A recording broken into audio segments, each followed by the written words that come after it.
My name is Sunday, and life has presented me with a difficult situation. When I was only 9 years old, Dad was ill for a while.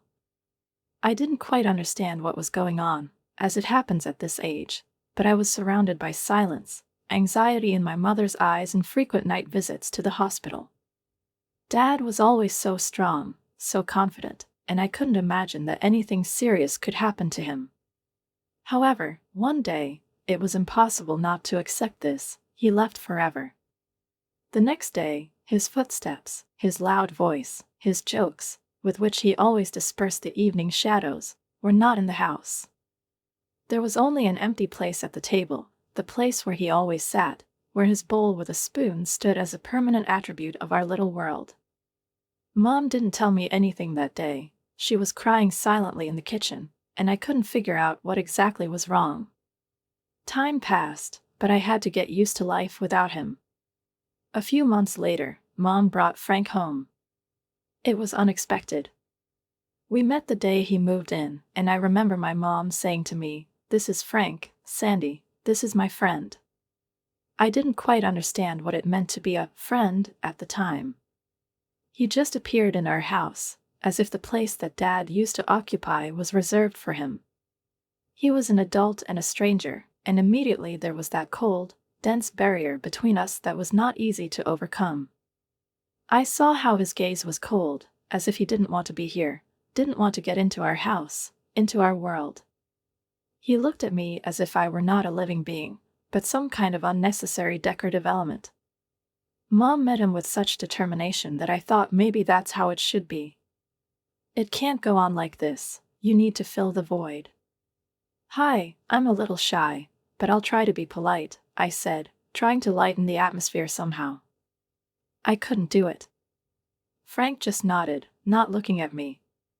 His cold eyes glanced past me at the moment of the meeting, and he turned to my mother to discuss living conditions.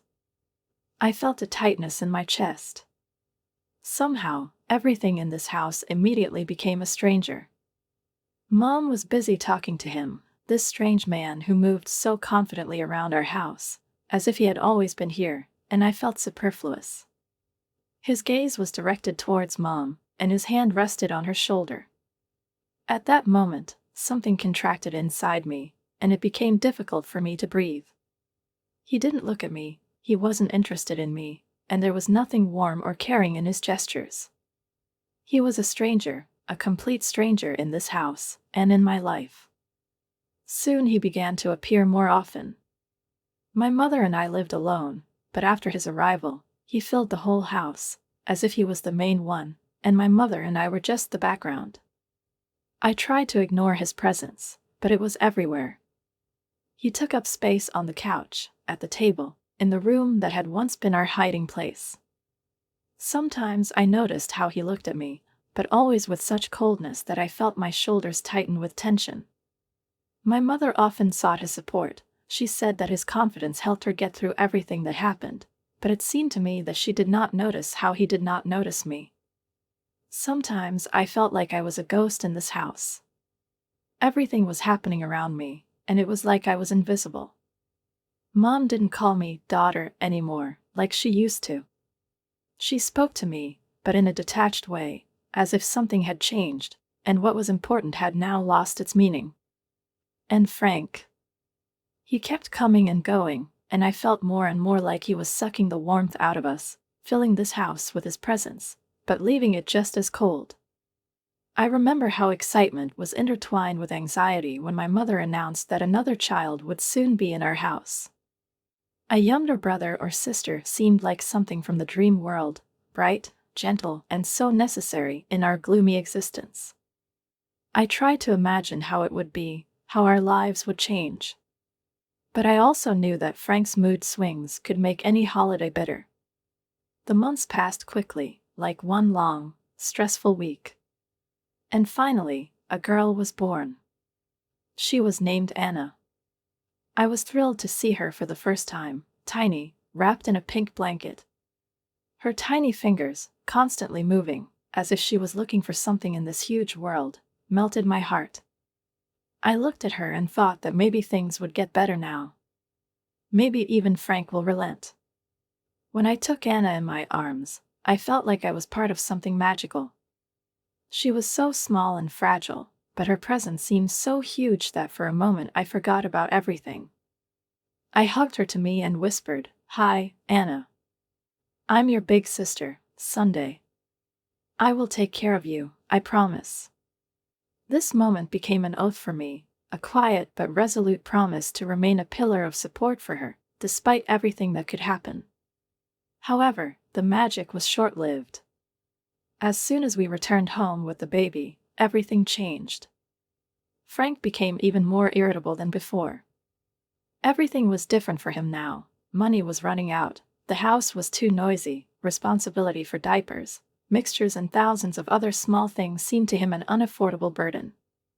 Of course, he was not slow to voice this to his mother. One evening, about a week after Anna was brought home, I heard him talking loudly in the kitchen. "Sarah, this is just unbearable. Formulas, diapers, all these are expenses. What about Sunday? She's not even mine, and I'm paying for her too." His words seemed to weigh heavily on me. His mother answered him softly, almost pleading, "Frank, please, she's still a child. We can handle it. Everything will get better." But there was no patience in his voice. "It's not just about management, Sarah. It's about priorities. We have a new family now. A real family." Those words seemed to burn something inside of me. I knew what it meant. I was a stranger to him. His real family is Anna and Mom. And I was a burden. I sat by the door, hugging my knees, trying not to cry. It seemed to me that the whole world was bursting at the seams. But that was just the beginning. The last straw was the evening when Frank sat us all down in the living room. His face was tense, and his eyes avoided meeting mine. "Sarah, we need to think about the future," he began, as if trying to make his decision part of some great wisdom. "Sunday is getting older, expenses are rising. Maybe it's time for her to move in with her Aunt Claire." Those words hit me like lightning. I felt my blood freeze in my veins. Mom looked up at me, and in them I saw fatigue. Sadness, but not an objection. "Sunday, dear," she said softly, "maybe it's not so bad. Aunt Claire has a nice house and you will be well taken care of." I shook my head in disbelief. "But Mom, I don't want to go there. I want to stay here. With you and Anna." There was silence in the room. Frank broke it with a sharp and cold tone. "It's decided. I'll call Claire in the morning." My move-in with Aunt Claire was the beginning of a new chapter, but not one that I could call happy. Her house was big, cold, and too quiet for comfort. On the first day, she met me with stern determination. "You will follow my rules, Sunday. No nonsense, no mess. And no bickering." Her words sounded like a verdict, final and irrevocable. My new room was simple, bare walls, a single bed in the corner, and a window that looked out onto an empty, gray backyard. Nothing that looked like a house. I nodded, too tired and upset to argue. Now my days were scheduled in strict order: school, homework, help around the house. All this had to be completed before dinner, and then silence. The lights went out at 9 o'clock sharp. Every minute of my new life was governed by rules, and I tried not to break them, but inside I was longing for the home I had lost. Living with Aunt Claire was like an endless ordeal, and I tried not to break her strict rules. Her cold gaze, her unwavering tone, her words, sharpened like blades, all this filled every day with tension. She did not tolerate laziness or sloppiness, and I, trying to please, got used to answering briefly, clearly, avoiding unnecessary words. "Speak when you're being talked to, Sunday," she'd snap at me whenever I tried to whisper. Her voice always sounded like every word was a sentence. "Yes, Aunt Claire," I answered quickly, forcing myself to keep my back straight and my voice firm, although my stomach was clenching with fear. The days spent in her house mixed into one endless stream. Her demands left no room for mistakes. She was a person who could turn even the simplest conversations into an exam in which any wrong word turned into condemnation. Every step I took was closely monitored. Any grade below that became a reason for lengthy reprimands. "You could have done better, someday. Your laziness is outrageous," she said over and over again. Her words cut deeper than I could have imagined, and every time I had to fight myself not to cry. But the most painful thing is her reminders that my mother sent me here. If I dared to ask something or asked for a little less criticism, her response was like an icy prick. "No wonder your mother sent you here. You need discipline, Sunday. Clearly she couldn't handle you." These words sounded like a sentence, reminding me that I was here because there was no place for me at home. They drove any sense of love or belonging out of my life. I learned to be quiet, to be invisible, not to cause inconvenience. It was the best thing to do at Aunt Claire's house. Every day I missed my mom and Anna more and more. In the evenings, I sat in my small room and tried to imagine their faces. I saw them as they were before all this. Mom was smiling, and Anna was quietly dozing in her arms. I clung to these memories as the last thread connecting me to the house I had lost. But one day the longing became too strong.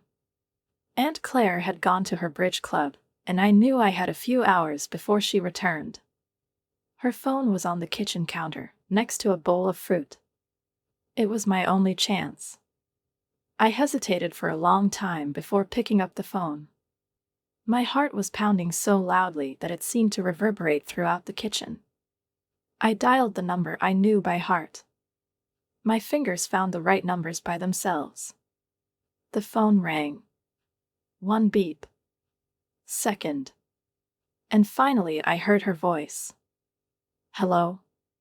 "Mom, it's me, Sunday," I breathed. There was a pause on the line. A soft sigh followed. Her voice was restrained, almost distant.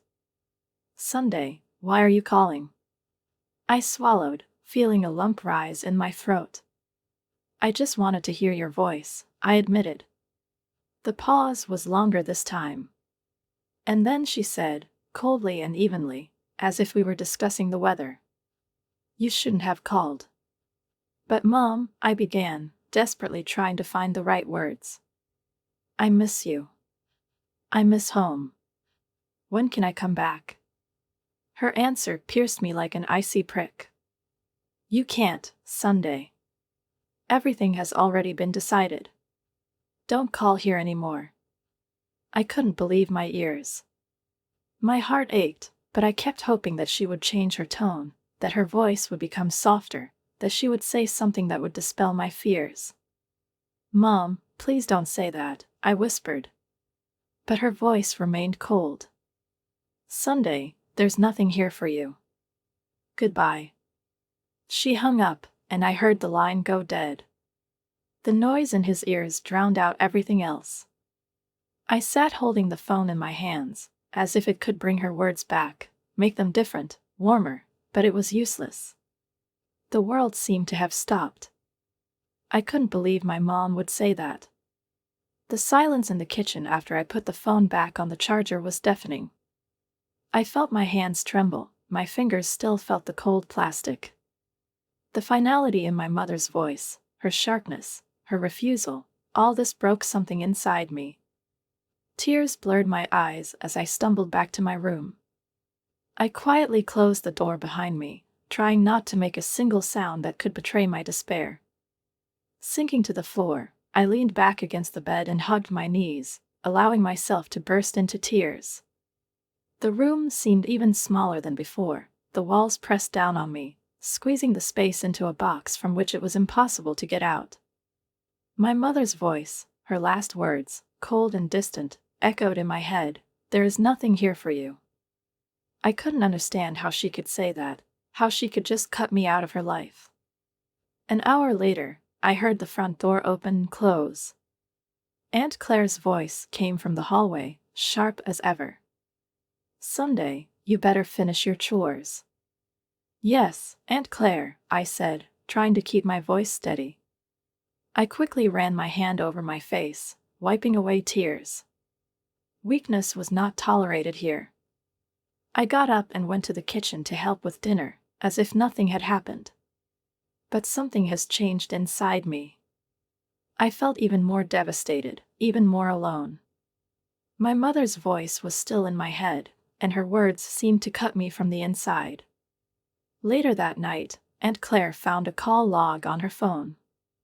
Her face, always tense, was contorted with anger when she burst into my room. Her voice, reduced to a harsh whisper, cut through the silence like a knife. Did you take my phone to call your mother? Did you think you could walk behind my back? She stood in front of me, her eyes blazing with rage. I froze. The blood drained from my face, and I felt my insides go cold. I just wanted to hear her voice, I stammered. Her laugh was harsh, raspy, as if she was enjoying my humiliation. And what did it give you? She doesn't want you, Sunday. Even you can't deny it now. Her words were like ice arrows, piercing me to the bone. She came closer and grabbed my hand. Her grip was tight, painful. No more phones. No more complaints. You're here because she doesn't want you, and you better remember that. The punishment that followed was cruel. More housework, stricter rules, even less heat. Aunt Claire reminded me every day how unwanted I was. She did it with her tone, her look, her every word. Aunt Claire's house turned into a prison, where every day dragged on endlessly. I became a burden to her, an unpleasant burden that she endured only because she had to. And even this forced tolerance collapsed one cold morning. We were sitting at breakfast when, sipping her coffee, she said casually, "You're packing your bags today, Sunday." I froze. The spoon froze halfway to his mouth. What? Why? I whispered, feeling fear clench my stomach. Her response was as direct as a punch. Your mother stopped sending money. And without money, I have no reason to keep you here. She said it with such a cold detachment, as if it was about the weather. I felt the world crumble beneath me.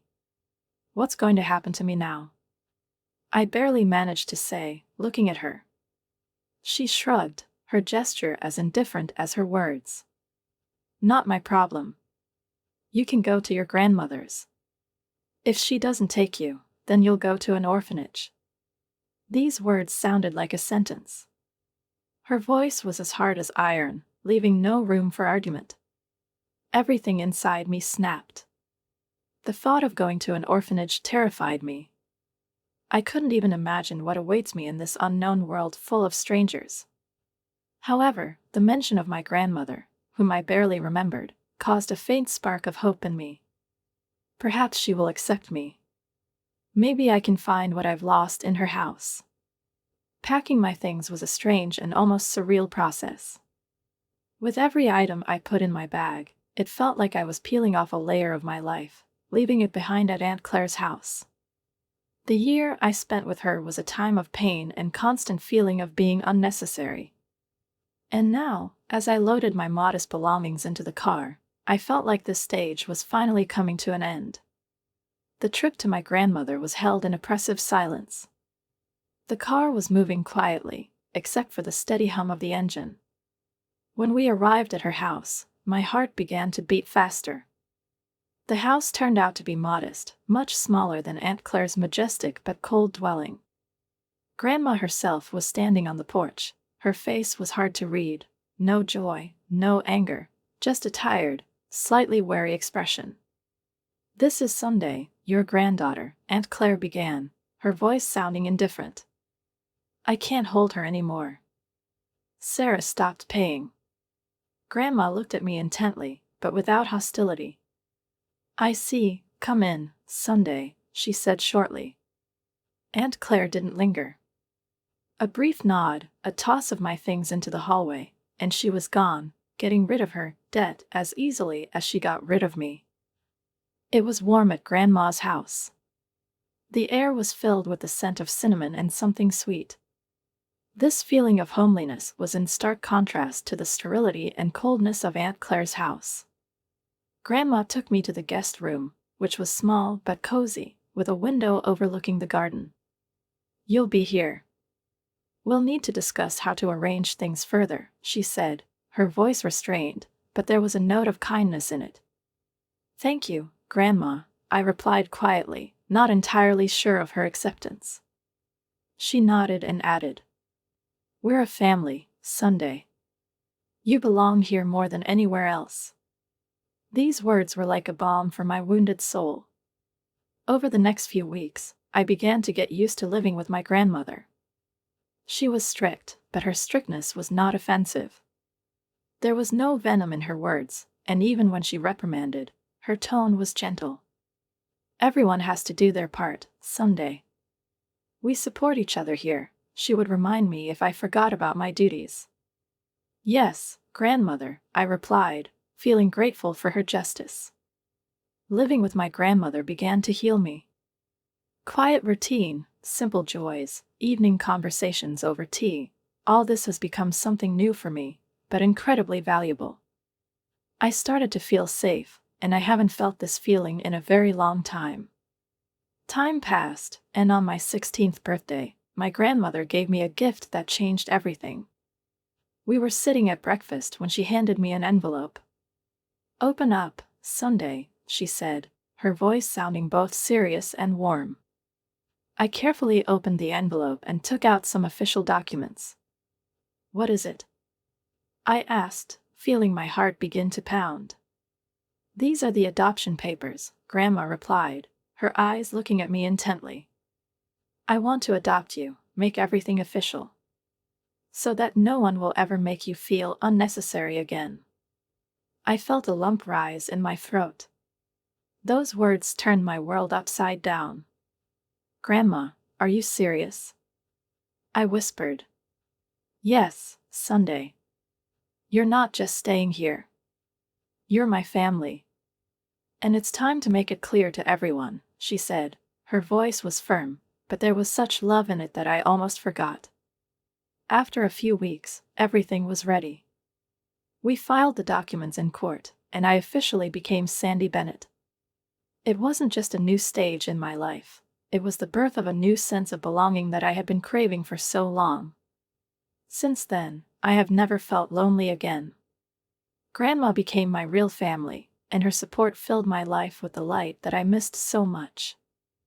I began to look to the future with a hope that I had never felt before. My grandmother, as always, was my mainstay, inspiring me to focus on my studies, especially on natural sciences, which I admired since childhood. "You have a sharp mind, Sunday," she said one evening when I was working on a school project. "You could go into medicine. How do you like that idea?" I froze, looking at her as if she had just opened the door to a world I had never dared to dream of. "I would really like to, Grandma," I replied, feeling a new meaning emerging in me. "Then we'll do it. We'll find a good college program for you," she said decisively. "I will support you at every stage." And she kept her word. Grandma was there for me throughout my school years. She helped me with math and science using her old, rigorous, but surprisingly effective methods. The basics, Sunday, she would repeat when I was racking my brain over difficult tasks. "You can't build anything without them." With her help, I graduated from school with the highest grades, which was our common victory. But there was a new challenge ahead: college admission. My grandmother helped me deal with all the difficulties of applying, supporting me at every step. When I received the letter of admission to the medical college with a partial scholarship, her joy was boundless. "We'll handle the finances," she said when I started worrying about expenses. "You focus on your studies. You're going to be a great doctor." Medical school turned out to be difficult, but incredibly exciting. I found my calling in oncology. It was a difficult area, emotionally, intellectually, but that's where I felt I was in my place. After getting a degree, an internship, and a long residency, I finally became a full-fledged oncologist. My grandmother greeted my every step with pride. "You're really changing the world, Sunday," she said, her eyes shining, and in them I saw a reflection of her love and faith in me. When I turned 32, my career was in full bloom. I spent long hours in the hospital working with patients who needed not only professionalism, but also human support. My life has been stressful, but full of meaning. And Grandma remained my reliable anchor. She listened to me on difficult days, gave me advice, and reminded me that I was never alone. But life, as it often happens, has thrown us a new challenge. Grandma's health began to deteriorate. At first it was the little things: fatigue, slight shortness of breath, but then the condition began to deteriorate rapidly. I saw her getting weaker and felt helpless, knowing that I couldn't save her the way I saved my patients. One evening I returned home after a hard day in the hospital. Grandma was sitting in her favorite chair by the window. Her gaze was fixed into the distance, and there was something elusive reflected in it, a mixture of peace and farewell. "Sunday, sit with me for a while," she called, her voice sounding weaker than usual. I went over and sat down next to her, taking her hand. Her skin was thin and fragile, like a withered leaf that could crumble at the slightest touch. "I'm not going to beat around the bush," she began in a serious tone that made my heart ache. I tightened my grip on her hand, not wanting to let go of either her words or her warmth, which seemed so elusive to me. "The doctors say there's not much time left, Sunday," Grandma said, her voice even, but there was fatigue in her eyes. "We need to talk about practical things." I felt the lump in my throat grow even bigger. My eyes filled with tears, which I desperately tried to hold back. "Grandma, please don't do this now," I whispered, squeezing her hand. But she squeezed my hand back, her grip still surprisingly strong. "There are no tears anymore, Sunday. We need to figure it out," she replied calmly but firmly. "You need to be ready." The next few weeks were filled with a series of doctor visits, sleepless nights, and signing legal documents. Grandma wanted to make sure that everything would be all right for me, that her possessions, her desires, her last days would be organized exactly the way she wanted. She was strong until the very end. "I want everything to be peaceful," she said when we discussed her last wishes. And her wish came true. Grandma passed away in her sleep, at home, surrounded by the silence and warmth that she always brought to this house. But the emptiness left by her departure was unbearable. I walked around her empty house, and the silence seemed too heavy. Funeral planning turned out to be difficult. I found her old address book and started calling relatives and friends.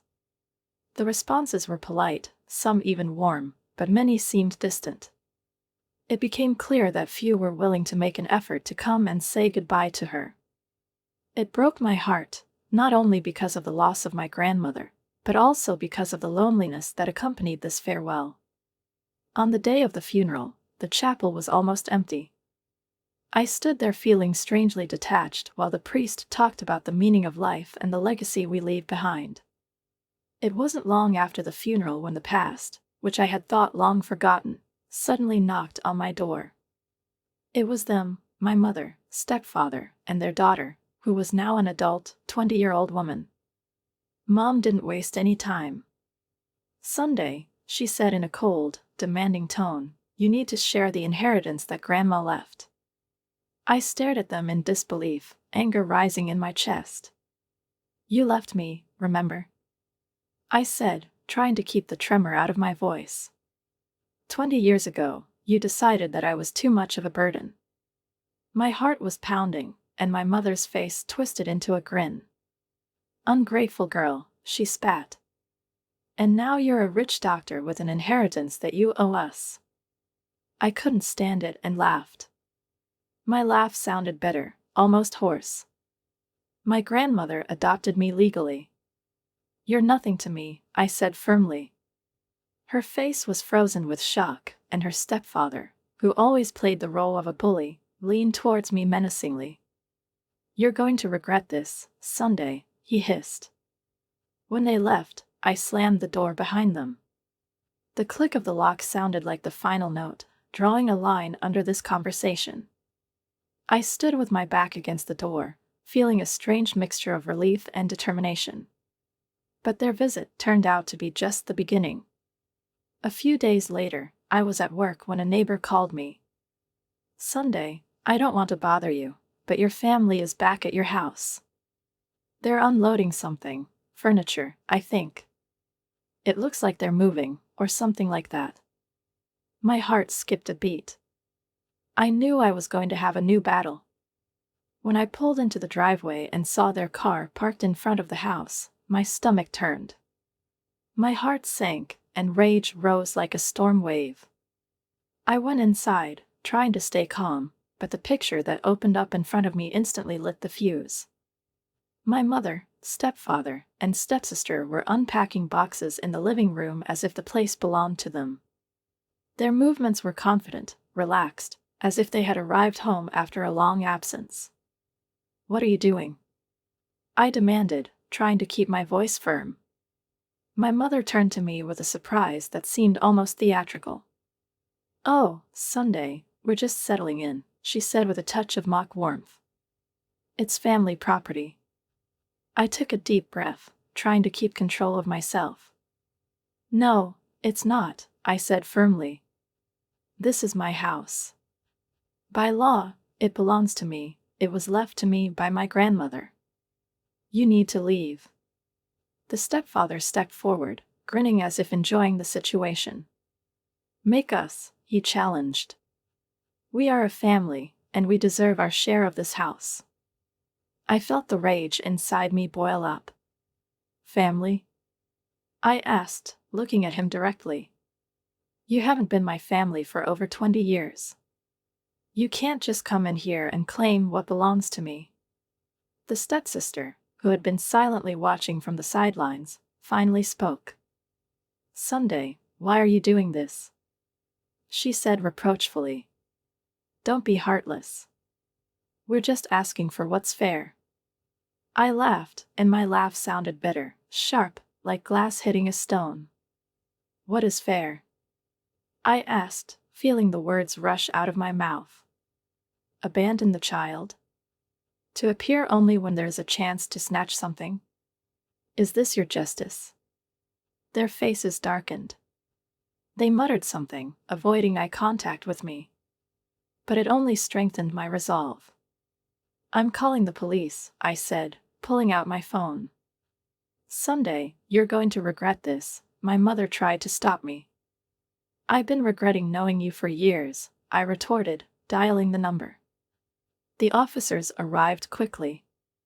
I explained the situation, showed the documents confirming my ownership of the house, as well as my grandmother's will. The police listened to me attentively, their gaze left no room for doubt. "You need to leave," one of the officers said sternly, addressing my mother and stepfather. "This property does not belong to you. If you do not comply, you will be forcibly expelled." My stepfather looked at me. His eyes were blazing with anger, but there was nothing he could do. "It's not over yet, Sunday," he said threateningly, gathering up his things. "Oh, but it is," I replied coldly, looking straight into his eyes. When they left, the house was silent again. I walked slowly through the rooms. Every corner was filled with memories of my grandmother. Her scent, her clothes, her presence seemed to permeate these walls. I stopped at her favorite window, where she often sat looking out at the garden. I put my hand on the windowsill, feeling the pain of loss mingle with warm memories. At that moment, I made a promise to myself. Not only to my grandmother, but also to myself. "I won't let the bitterness of the past tarnish my future," I whispered, looking into the distance. My grandmother fought for me, for my right to happiness, for my opportunity to build a life that I could only dream of. I have come a long way to become who I have become, and I will continue to fight. For the sake of her memory. For the sake of her victims. for the sake of the legacy she left me.